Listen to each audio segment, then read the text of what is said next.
Αποστολή στη Σόφια. Άλλο ένα ένθετο, φίλοι τηλεθεατές, αφιέρωμα των Κυπριακών αερογραμμών ως γέφυρα επαφής και επικοινωνίας με τους αποδημούς μας.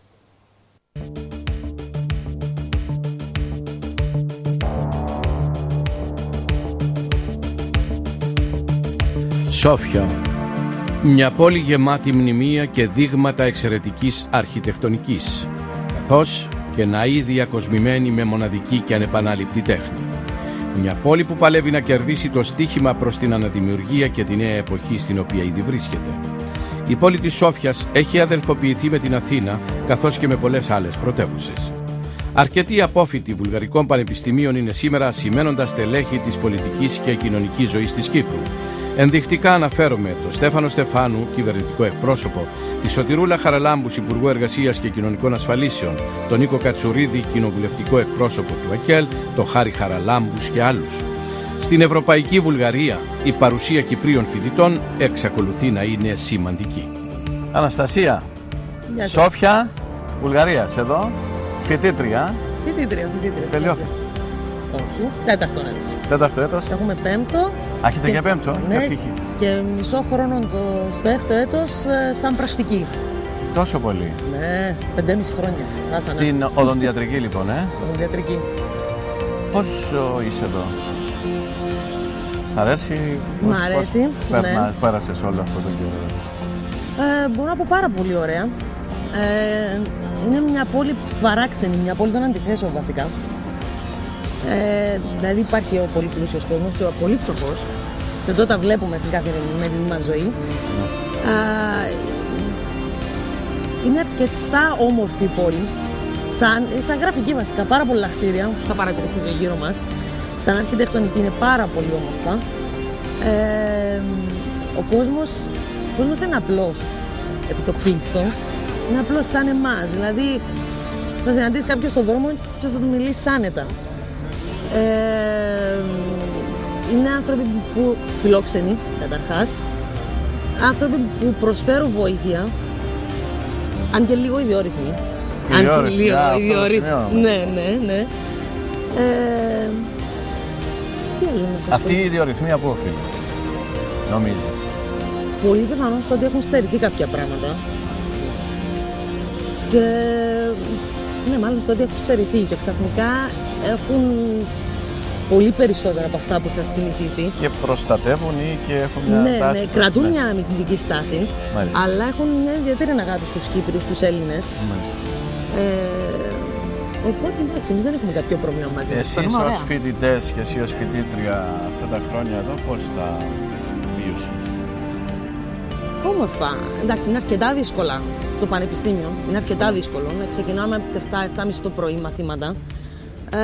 Συνήθως, ας πούμε, τώρα στον τέταρτο έτος δουλεύουμε κάποιες μέρες μέχρι τις 3, μέχρι τις 5. Η δουλειά μου εμένα τουλάχιστον είναι ορθιά. Οπότε είναι αρκετά, ναι. Οπότε είναι αρκετά δύσκολο. Έχουμε ασθενείς, δουλεύουμε με ασθενείς. Αλλά γενικότερα, παρόλο την κούραση που έχουμε από τα πανεπιστήμια, τα δύσκολα μαθήματα, γιατί λόγω και Ευρωπαϊκής Ένωσης περιμένουν από εμάς να αντεπεξέλθουμε σαν Βούλγαροι φοιτητές. Πλέον δεν μας αντιμετωπίζουν σαν ξένους. Είμαστε σαν Βούλγαροι. Είναι αρκετά δύσκολο, αλλά και πάλι είναι ωραίο. Εκτός από όλα αυτά, έχουμε τις διάφορες φοιτητικές οργανώσεις, το συμβούλιο μας, στο οποίο συμμετέχουν όλες οι φοιτητικές οργανώσεις παρατάξεις. Οργανώνουμε τα διάφορα πάρτι μας, τις εκδρομές. Έχουμε εκδρομή σε 2-3 εβδομάδες, αν θέλετε, δηλαδή μαζί μας. Ωραία είμαστε, περνάμε ωραία. Είναι όμορφη η γραφική, όντως. Ναι, πάρα πολύ. Και η χώρα η ίδια είναι πανέμορφη, αλλά ζήσατε εσύ ως φοιτήτρια, διανύεις τώρα την τέταρτο χρόνο. Έζησες και τη μεταβολή σχεδόν από το προηγούμενη φάση σε ευρωπαϊκή. Ναι, και ακόμα περνούν αυτό το στάδιο. Δεν έχουν εξελιχθεί τελείως ακόμα.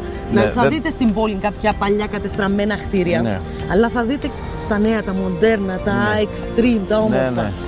Αλλά έχουν προσπαθήσει σε πάρα πολλά κτίρια σημαντικής αρχιτεκτονικής αξίας να κρατήσουν το ρυθμό τον οποίο έχουν τα κτίρια, να κρατούν αυτό το παραδοσιακό, το όμορφο. Φροντίζουν λοιπόν. Ναι. Οι Βούλγαροι νιώθουν ότι έχουν μια σχέση μαζί μας. Μια αδελφική σχέση. Έτσι. Ναι. Πρώτα απ' όλα είμαστε ομόθρησκοι. σημαντικό για τους Βούλγαρους, γιατί είναι πολύ πιο θρήσκοι, μπορώ να πω, σε κάποια πράγματα από ότι εμείς. Είναι πιο τυπικοί στο να πάνε εκκλησία. Μας πάντα υπήρχαν Κύπροι, Έλληνες στη Βουλγαρία, οπότε είναι συνηθισμένοι. Νιώθουν άνετα με εμάς. Μας αντιμετωπίζουν σαν δικούς τους ανθρώπους. Και αυτό που είπες, δηλαδή υπάρχει έτσι μια αλληλοεκτίμηση και αλληλοσεβασμός πάνω στα ίδια στοιχεία. Ναι, έχουμε αρκετά κοινά. Μάλιστα.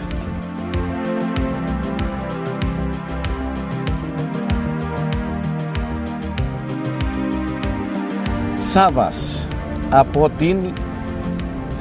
Μένω Λάρνακα τώρα, είμαι πρόσφυγας από τη Δερίνια. Κάτω Δερίνια. Και στη Σόφια φοιτητής πρωτοετής προς δεύτερο έτος. Ναι. Στην Γυμναστική Ακαδημία. Μάλιστα. Ωραία. Πώς νιώθεις?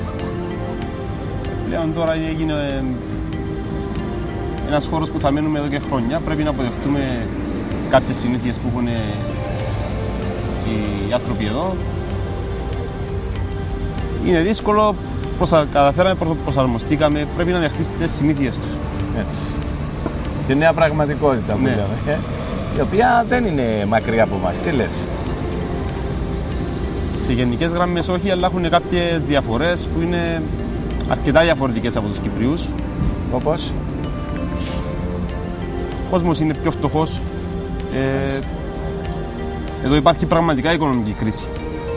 Όχι αυτά που λένε στην Κύπρο απλά για να το λένε. Εδώ οι Κυπροί καλά την έχουν. Καλά την έχουν εκεί. Εδώ ξέρουν τι σημαίνει ψωμί, λοιπόν. Ένα κομμάτι ψωμί με λίγα. Είναι μεγάλο το πρόβλημα εδώ του λαού. Ναι. Και μακάρι να πάει μπροστά, γιατί πραγματικά το αξίζει. Το αξίζει, Σάβα μου, Είναι ωραίος κόσμος. Ωραίος κόσμος.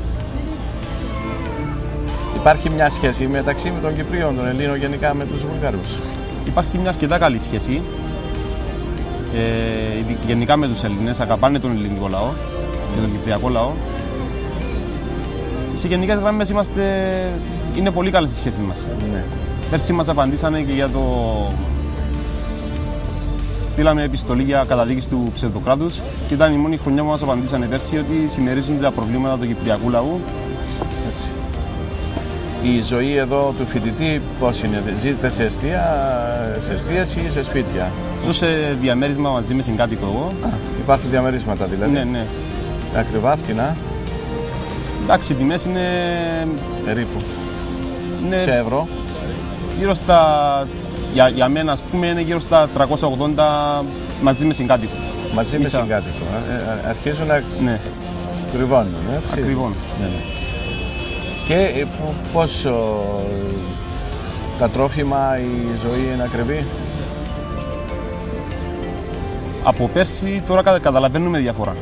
Ακόμη και στα τσιγάρα και σε όλα αρχίσαν και κρυώνουν τα πράγματα. Έτσι. Φταίει η Ευρώπη, Σάβα?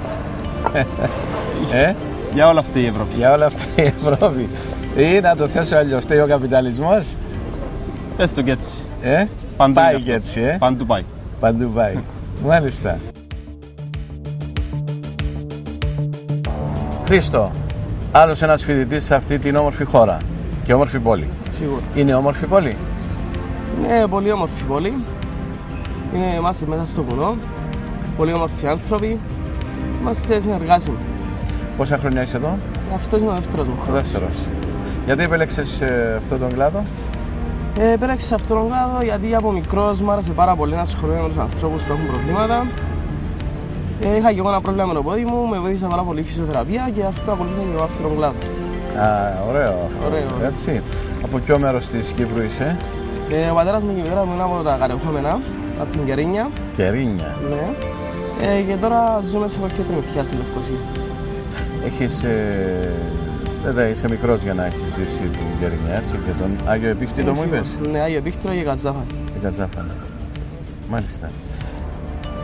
Πες μου έτσι κάτι καινούριο, πέρα από τη φοιτητική ζωή, ως άνθρωπος που μπήκες σε αυτή τη διαδικασία να σπουδάσεις σε μια χώρα που περνά μάλλον στη φάση ενός νέου στοιχήματος, μιας νέας εποχής και για την ένταξή της στην Ευρώπη αλλά και την αλλαγή του συστήματος ολόκληρου. Της κοσμοαντίληψης, ας πούμε. Όπως φαίνεται δυσκολεύονται λίγο με το θέμα Ευρώπη, αλλά πιστεύω σιγά σιγά με το πέρασμα του καιρού νομίζω θα είναι μια χαρά. Θα προσαρμοστούμε τις υποδείξεις των Βρυξελών δηλαδή. Θα το προσπαθήσω. Θα το προσπαθήσω. Θα βιώσουν μια άλλη εμπειρία. Είναι λίγο δύσκολη η οικονομία τους αυτή τη στιγμή, αλλά πιστεύω με το πέρασμα του χρόνου θα τα καταφέρω. Επειδή είναι μια πολύ όμορφη χώρα και θα πάει μπροστά. Η καθημερινή ζωή του φοιτητή εδώ, του Κύπριου φοιτητή. Η καθημερινή ζωή του φοιτητή, εντάξει, είναι λίγο δύσκολο, είναι πάρα πολλές οι ώρες.